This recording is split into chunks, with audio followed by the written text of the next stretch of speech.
রাতের মার্কেট আলোকি এটা আমরা অনেকেই জানি, কারণ অনেক বছর ধরে ঢাকাতেই আলোকি হয়ে আসছে। দুই বান্ধবী অনেকদিন পরে এক হয়েছি, তার জন্য ভেবেছিলাম যে আজকে আমরা আলোকিতে যাব। আর আলোকি কোথায় অবস্থিত, কি কি পাওয়া যায় সবকিছুই থাকছে আজকের ভিডিওতে। আসসালামু আলাইকুম, সবাই কেমন আছেন? আশা করি ভালো আছেন। আলহামদুলিল্লাহ আমি অনেক ভালো আছি। হঠাৎ করে 4:30টার দিকে কল আসে আমার বান্ধবীর যে তুই কোথায়। আমি বললাম বাসায়। দিন ও বললো যে যমুনায় যাচ্ছি, শপিং হয়নি, তাড়াতাড়ি চলে আয়, ইফতার করবো একসাথে। আমিও ভাবলাম যে ওর সাথে আমার টাইমিং মিলে না, সো আজকে যাই ইফতার করার জন্য। কিন্তু ইফতার আর কি করব, তেলের ক্রাইসিসের জন্য রাস্তায় এত জ্যাম ছিল যে আমার পৌঁছাতে জাস্ট ইফতারের 15 মিনিট হয়ে গিয়েছিল। আমার বান্ধবী ইফতার করে নেয় আর আমার জন্য জুস নিয়ে গেটে ওয়েট করছিল। জুস নেওয়ার পরে আমরা সিপি থেকে কিছু খেয়ে ফেললাম, মানে চিকেন ফ্রাই আর বার্গার শর্টকাটের মধ্যে খেয়ে আমরা বের হয়ে যাচ্ছিলাম। কারণ ও যেহেতু আমার আগে এসেছে, যমুনা দেখেছে ভালো নাকি কালেকশন নেই, তার জন্য আমরা বনানী 11 নাম্বার চলে যাই আনজারাতে যেও আমরা অনেকক্ষণ ধরে দেখলাম যে কোন ড্রেসটা আমাদের পছন্দ হয়,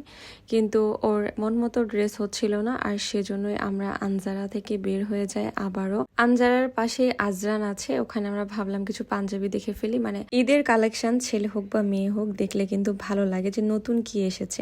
যদি সেটা পছন্দ হয় তাহলে ভাই বা বাবার জন্য কেনাই যায়, তাই না? আর এই জন্য আমি গিয়েছিলাম, তো ওখানেও পছন্দ হয়নি। দেন আমরা বের হয়ে আলোকিতে এসেছি। আসার পরে আমরা রোড সাইডে একটা পেয়ারা মাখার দোকান দেখলাম, সেখান থেকে কিন্তু পেয়ারা খেতে হবে। মানে আমার কি জেদ, আমার বান্ধবীর বেশি, সে পেয়ারা মাখা ছাড়া ভিতরে ঢুকবে না। যাই হোক, তাকে বাচ্চাদের মতো পেয়ারা মাখা কিনে দেওয়া হলো। পেয়ারা কেনার পরে খেতে খেতে আমরা ভিতরে ঢুকলাম। ভিতরে ঢোকার পরে তার ড্রেস হয়নি, তার অনেক মাথা ব্যথা, আর সেজন্য সে ড্রেস একটার পর একটা ট্রায়াল দিচ্ছিল। আর আমি আশেপাশের দোকানগুলো ঘুরে দেখছিলাম যে আসলে কি কি কালেকশন আছে। এখানে ইন্ডিয়ান, পাকিস্তান, বাংলাদেশি স্টল ছিল, মানে 3 পিসের স্টল ছিল। আর সাথে সাথে কিন্তু জুয়েলারি, তারপরে জুতা, এসব তো আছেই। আমরা এখানে ঢুকেছিলাম মনে হয় 11:30টায়, মানে বের হতে 12:30-1টা বেজে গিয়েছিল। কিন্তু এত মানুষের ভিড় ছিল, মনে হয় যে আরো পরে আসলে মনে হয় বেটার হতো আমাদের জন্য। প্রতিবারের মতো এবারও অনেক সুন্দর করে আলোকে সাজানো হয়েছে, মানে উপরটা দেখলেই বোঝা যাচ্ছে যে ভিতরটা কত সুন্দর।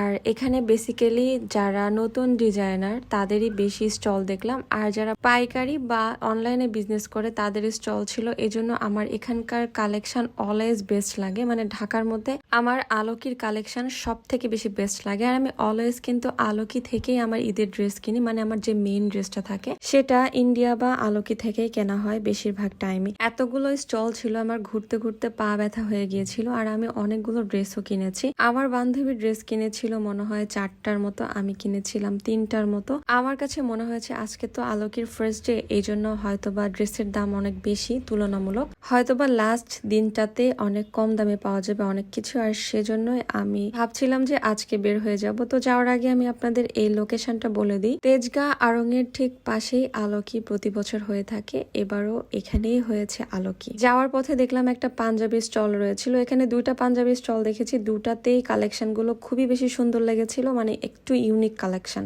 বের হওয়ার পরে যে বিশাল স্পেস দেখছেন, এটা বেসিক্যালি ফুড কার্ট। এখানে অনেকেই ফুড অর্ডার করে খাচ্ছে, বিকজ সবাই এখানে ঘোরাঘুরি করে অনেক বেশি টায়ার্ড হয়ে যায় আমার মতো। আমার আজকের ভিডিও এই পর্যন্তই, দেখা হবে নেক্সট কোনো ভিডিওতে। সেই পর্যন্ত সবাই ভালো থাকবেন, আল্লাহ হাফিজ।